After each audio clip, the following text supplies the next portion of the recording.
What's going on, people? I am not on my regular computer, so there's no music right now, but we're going to talk about the abundance man mindset. So I want you guys to get ready today. I'm waiting for my other computer to load up. It's not coming back on, so we're going to get going anyway. So today we're talking about the abundance man mindset. Let me get that again. The abundance man mindset.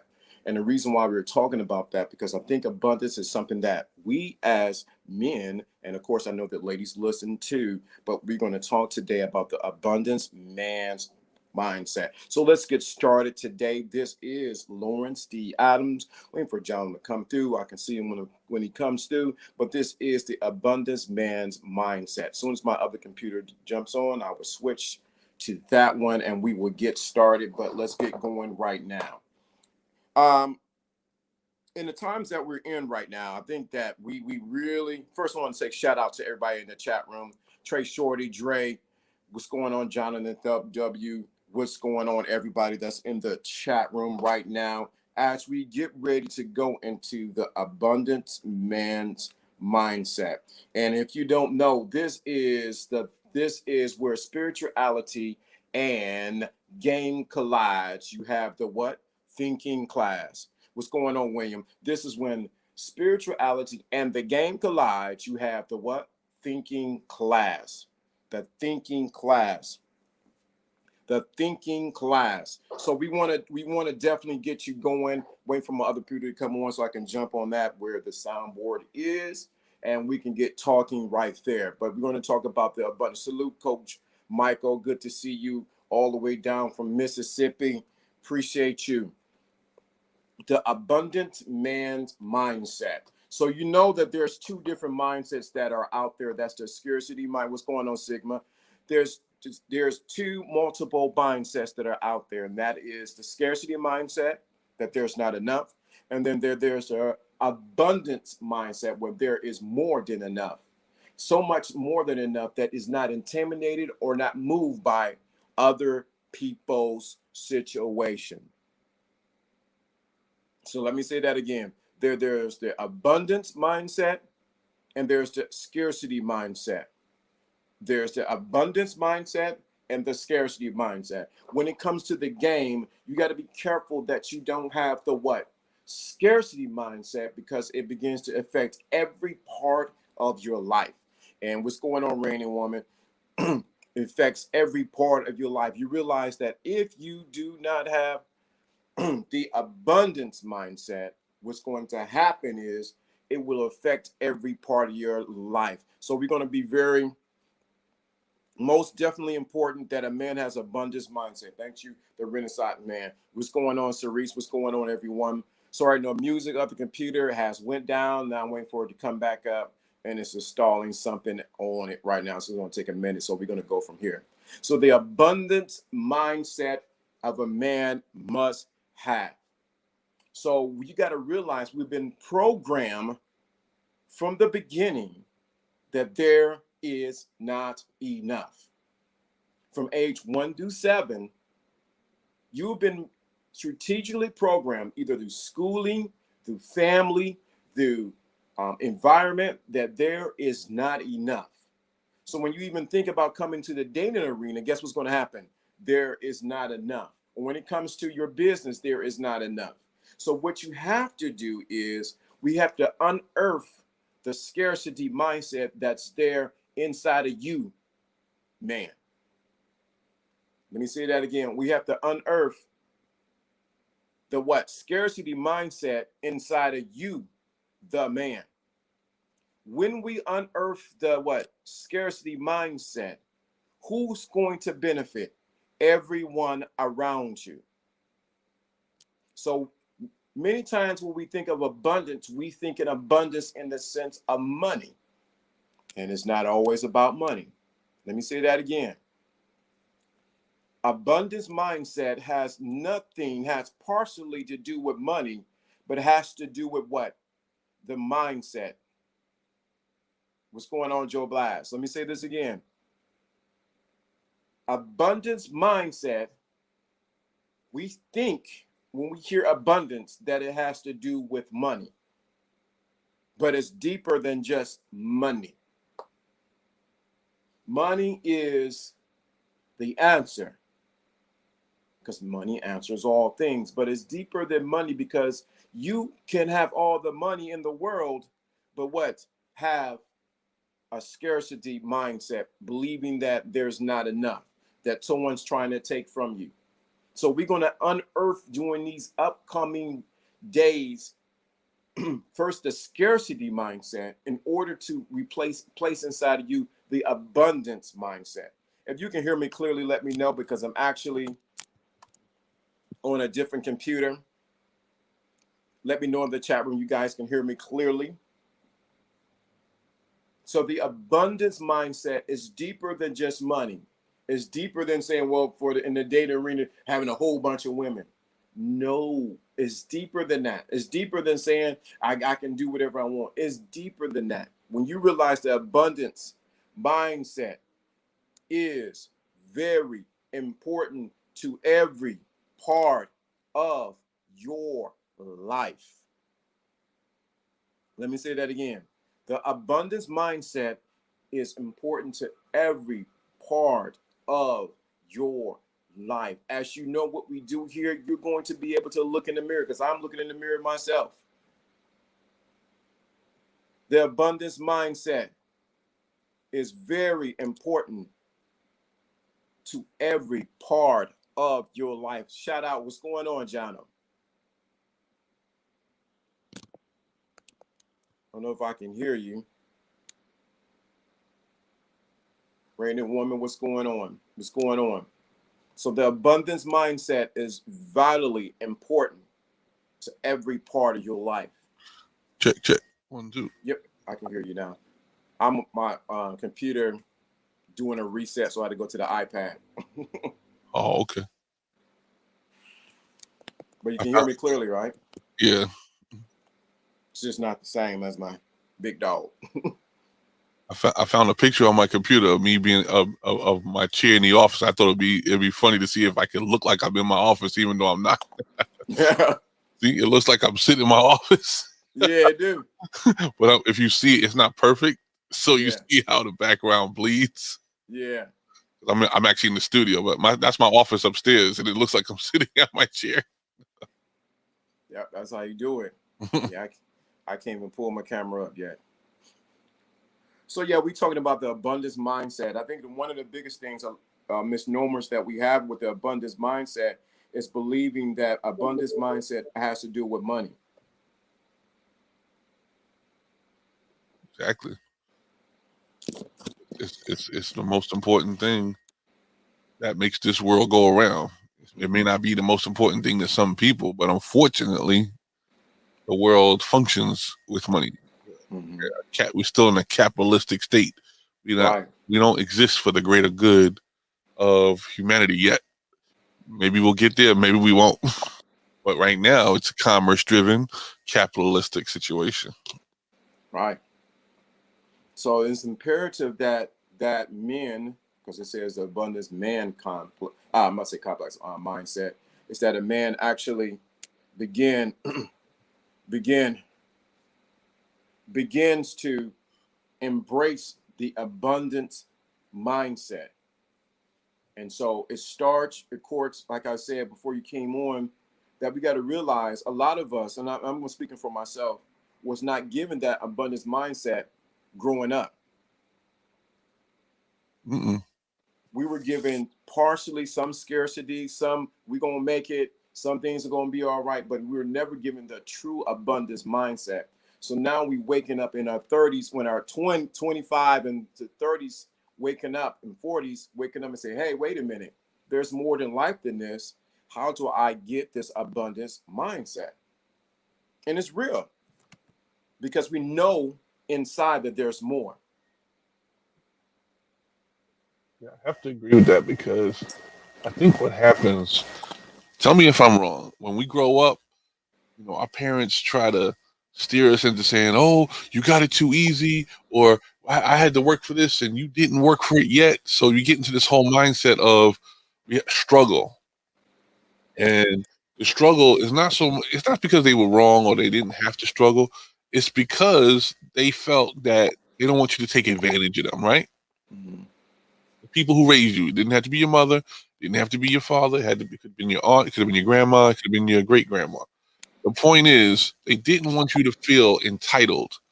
But in this case, we're not going to say it was wrong.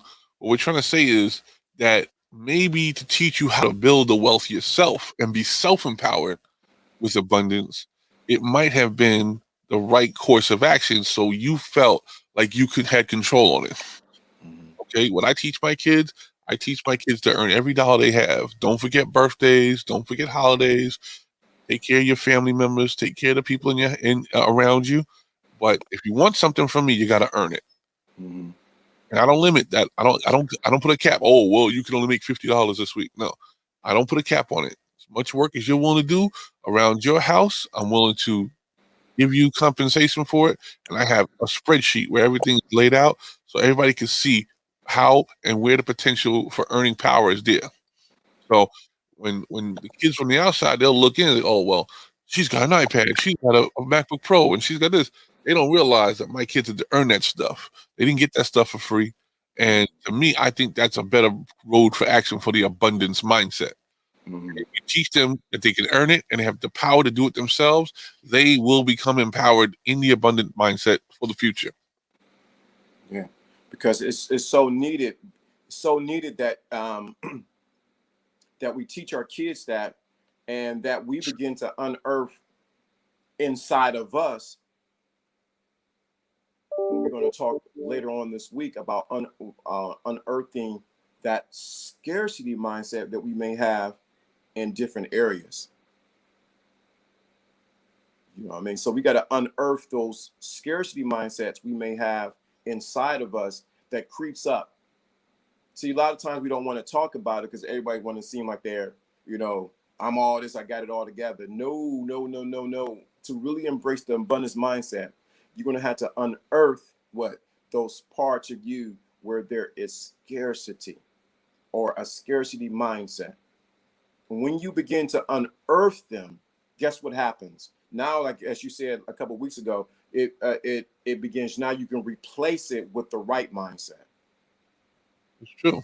The reason why I think you brought up the scarcity aspect is because people have only a way to tap into their innermost strength when they have that fight or flight, that adrenaline that has to get pulled, right? Mm-hmm. So what happens is we get pulled into a situation where we have to now react with a certain amount of strength and energy to get through it. And that's what you mean. Get to that point where you think things are scarce and it will cause you to generate for your own being. Mm-hmm. Don't wait for the universe or your situation to cause you trouble. And then you're thinking, woe is me. I don't have it. Things are not working out. I think that this is a perfect analogy because I think I told you I was going through it.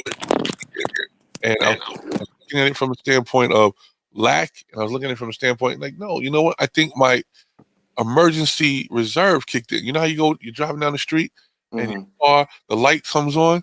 The light comes on because think about it. If the car just ran out of gas when it hit E, you would just be stuck because you don't listen. You're not paying attention to it going to E. You got to get an extra light that says the tank is on E. And what happens is some of us have a built-in emergency system that says, oh, I'm going to turn on my fight or flight so that I can get out of my situation before it gets actually too bad. Okay? Some people say they're broke when they hit $200 in their account.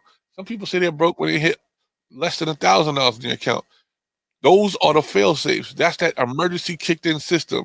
And like you said, you go into the scarce side of your mindset to try and create something to drive up the creative juices to get you out of that situation so you don't walk around with anxiety about having this bad feeling of getting to the point of lack. The opposite of abundance is lack. And if you feel lack, sometimes that emergency system kicks in so that you can create something and get to the point where you are now out of lack. Okay? Nobody wants to be in the land of famine. People want to be in the land of abundance. You want to always see a harvest, but you can't see a harvest unless you know that the lack is possible. Okay? When lack is possible, we overachieve and try to push the abundance. Okay, but abundance comes in a season. So if you don't realize that the lack could take the place the whole time, you realize then that the seed must be planted so that the abundance can come. That's good. That's why it's so important. We were talking about it this week. In the chat room, I want you guys to listen, but also, guys, if you have any questions or anything you want to say about this, let us know in the chat room, because you're going to see some things changing soon, actually, with this channel. So definitely let us know, because this is very important that you get this mindset tapped inside of you and come out of lack and come into abundance. And we're not going to make it so ambiguous that you don't understand what we're talking about. We're going to make it very abundantly clear on how this is going to apply to you in your life. Somehow the Mevo is not showing up. It's not gonna show up on your tablet. Yeah, no, not on the tablet, but gotta make sure it's on wired webcam. Yeah, it is, and it's not showing up. So, I guess I won't be showing it, but I will switch. Let me enter into the studio. One second. One second. Can you hear me? Yeah, you're feeding back though. You got two mics on. Yeah, I'm going to cut it off. There we go. Can you hear me now? Still. Yes, sir. It's feeding back. Let me close this.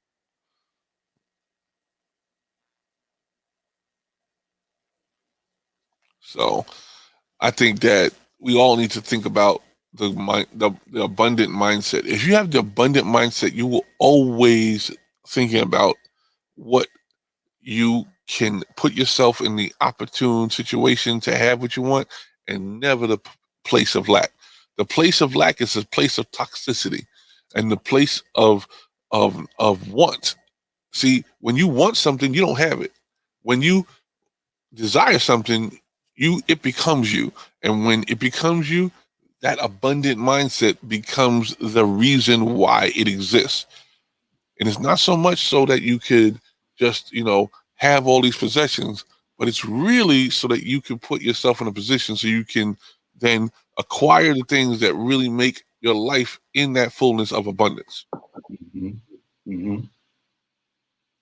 So it's time for some. If it's you in the chat room who needs this abundance mindset, I need it.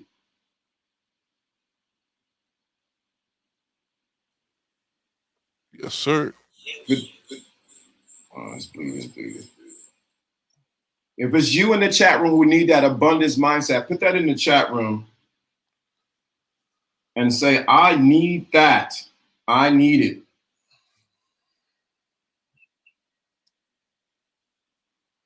So let us know. But yeah, the abundance mindset, this is going to be good, because when we go a little bit deeper, like I said, we're going to, it's going to be what's it called? Excavation. When you dig up and realize, you know what, John? I realize many of us have the abundance mindset, but it's just hidden from us.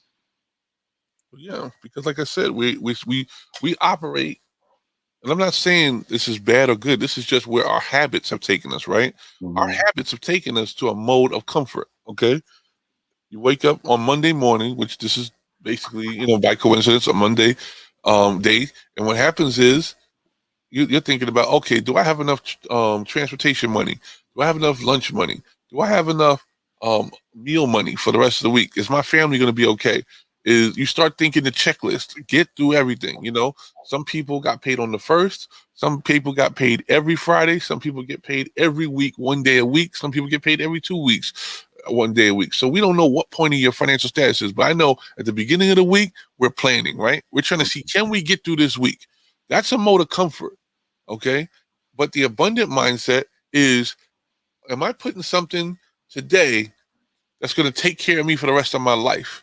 Okay. And what I noticed is a lot of us don't look at it, especially if we're in our late 20s, early to mid to late 30s, then again in their beginning of the 40s, middle 40s to mid to late 40s, what happens is we're not thinking about what's going to happen when we are not going to be working.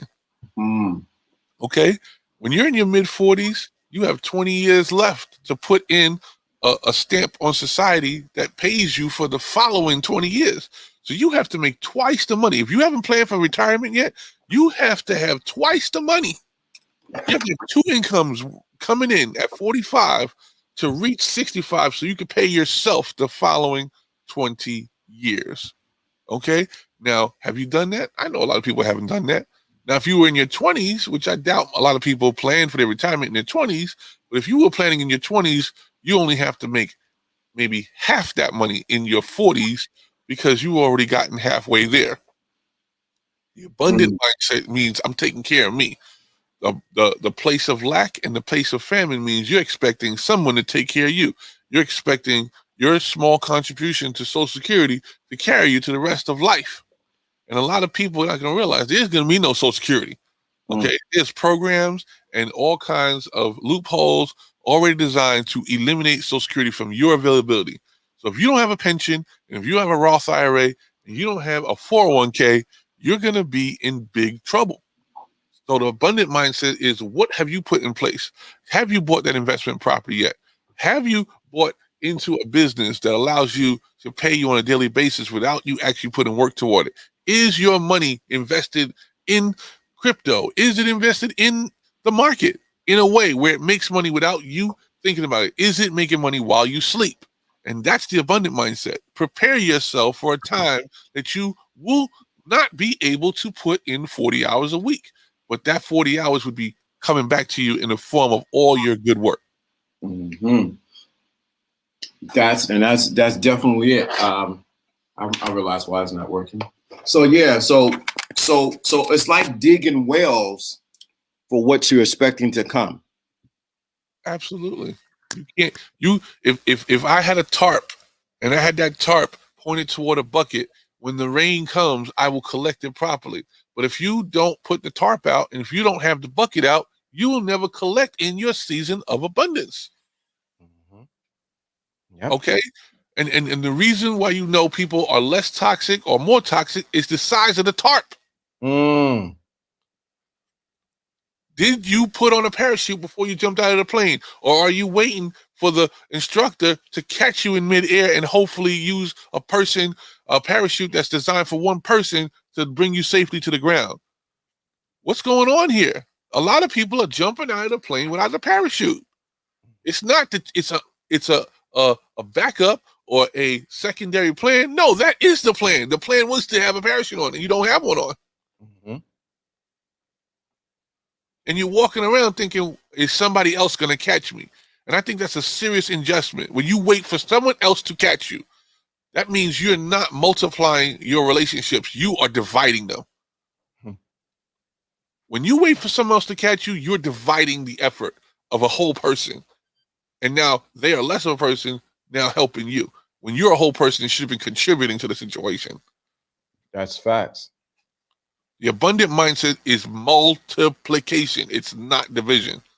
When you come from a place of lack and you're always looking for somebody to make it up for you, that's a place of lack. And you are toxic.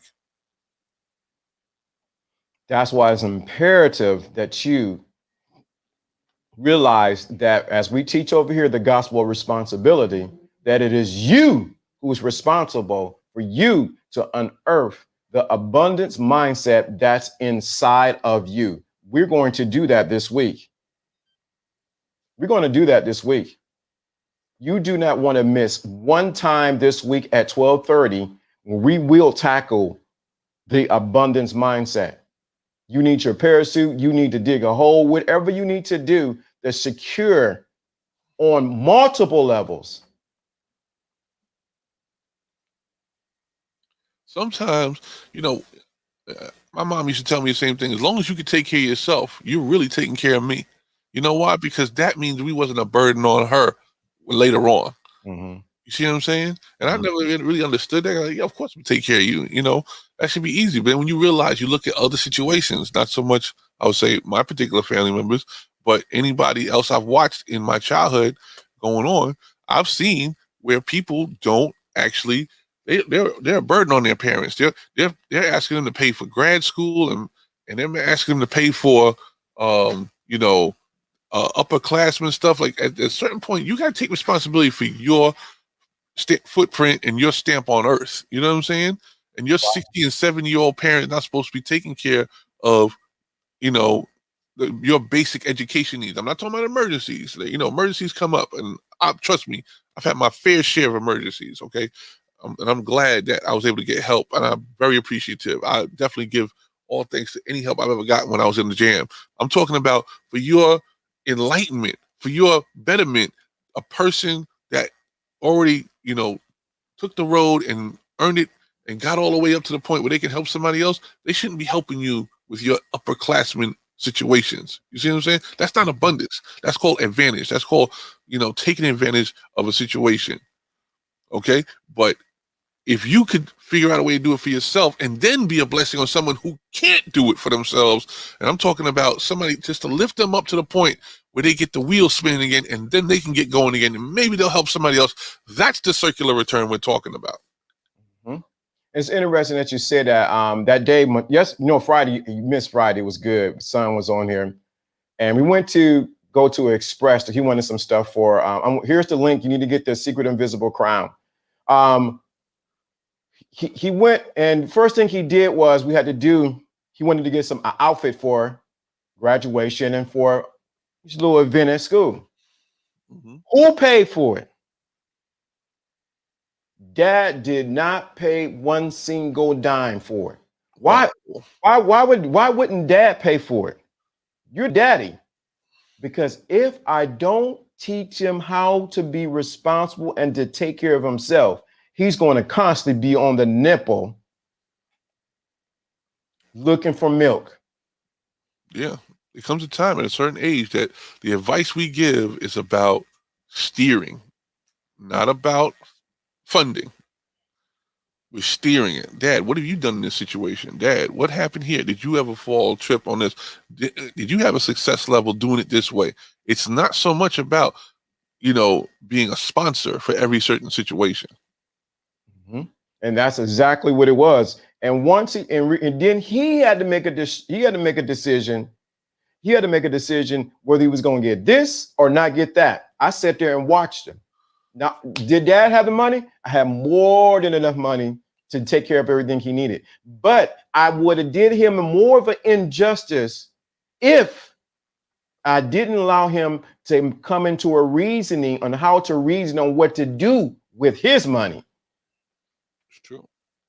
You see, a lot of times we cheat ourselves and those around us when we don't give them the ability to make a choice in the decision on what they need to do. Oh, this is about abundance mindset. We're going to cut in a few minutes. So yeah, I would have cheated him, Jono. Yeah. Then when it came to a bigger purchase, guess what he did? He would have never had the mental muscles on what to do in that situation. It's true. When you're in a testing room and somebody asks you for the answers, if you think about it, why did you show up? You know what I'm saying? Mm-hmm. If it wasn't for you to have the test, what did you come to the room for? Okay, you're not going to get the certificate. And if you get the certificate, somebody's going to figure out somewhere down the line that you weren't trained properly or qualified for this position. So why try to get the answers or the cheat notes the day of the test? Mm-hmm. That's what happens. When you do something for somebody on test day, you're cheating them out of their experience. Mm-hmm. Don't cheat. Yes, and parents do this all the time. That's why I love the analogy you just said. You did not mess up the opportunity that your son had to be responsible. And I heard his very intelligent words last week, and I was very impressed with the fact that he was an echo of the very teaching that you put forward. This is because that's where the real installation is. It wasn't about handing them $20 every time he wanted it. It wasn't about getting them the latest clothes and latest Jordans. No, it's about distilling an ideology about what the future's supposed to be like. How behaving as a functional person in society was going to benefit him, so he wouldn't have to worry about the police. So he don't have to worry about the people who would take advantage of him because of the stipulations or the stereotypes that people could possibly have. No, we move past that. With intelligence, we won't even have to get into the conversation. You won't have to assume who I am. You'll know who I am, and you want to benefit from my interaction. You won't even be afraid. You won't even question whether there was even an ability to have a problem. This is the abundance mindset, the abundance man mindset. Every man, I know we got women that watch, but this is a men's channel. But I'm here to say the abundance man mindset. You need to embrace it today. Every man that's listening, every woman that's listening. And the reason why I made that, put it that reason, is another reason why you'll never know why I named title this way. But the abundance man mindset you need to embrace. You need to join us tomorrow as we continue this conversation on the abundant man's mindset. This is just the introduction into what we're going to talk about. This is just a introduction.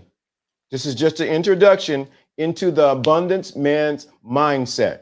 Oh, you think we just scratched the surface just a little bit. We took the shovel and went just a little bit. I want you to join us tomorrow at 12:30 Eastern Standard Time. I don't care what you're doing and where you at. Get your mama, get your cousin, put that wig on, brush them waves, put that wave cap on, but don't come up here with a bonnet on anyway. But you need to come up here and really get this abundance mindset. This is going to change not only your life, it's going to change the people around you life. Because some of y'all been on the breast too long. Some of y'all supporting it. Some of y'all buying the milk instead of souring it.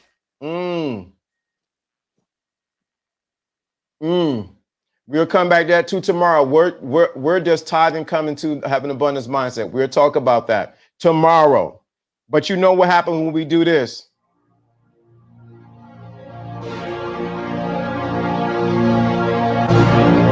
I want you to make sure you're here tomorrow at 12:30 sharp. 12:30 sharp. We're going to get it started again at 12:30 sharp. Here at the Abundance Mindset Center. I'm about to go. I'm in the Abundance Mindset. I'll make sure you're here tomorrow. You don't want to miss it. This is just the introduction to it. When you hear the horns, you know it's about to go down. But I'm gonna make sure you're here tomorrow. Tomorrow. If you don't know, I've just put a link in the chat room. If you're watching, the link is to not the power of believing in yourself, but the secret invisible crown. You need to make sure you get that. I don't care where you at. You need to get the secret invisible crown. The secret invisible crown will tie into what? The abundance mindset. You need to get that. And then we have another teaching. It's called the power of believing in yourself. I don't look forward to. I need you to be here tomorrow. Get your coffee, get your slushie, get your smoothie.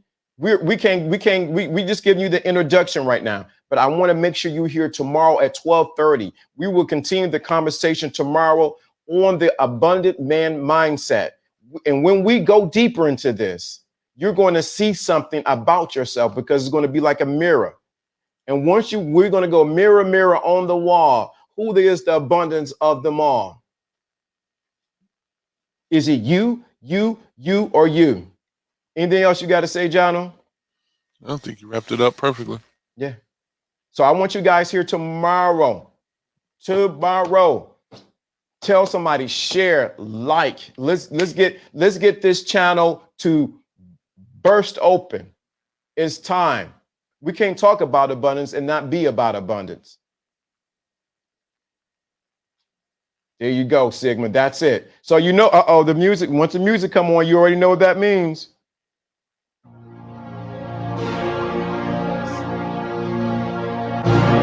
It's that time. We want to see you tomorrow.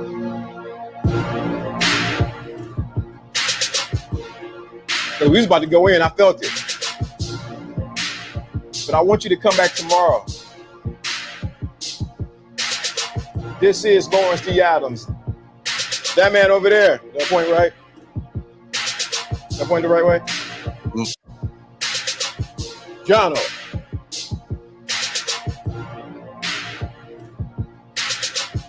12:30 tomorrow. Structure is great. 12:30 tomorrow. I'm certainly be here. You know what it is. It's time to go out and be triumph. Come on, let's get it. You know when the music come on, we about to get it. We out. Peace.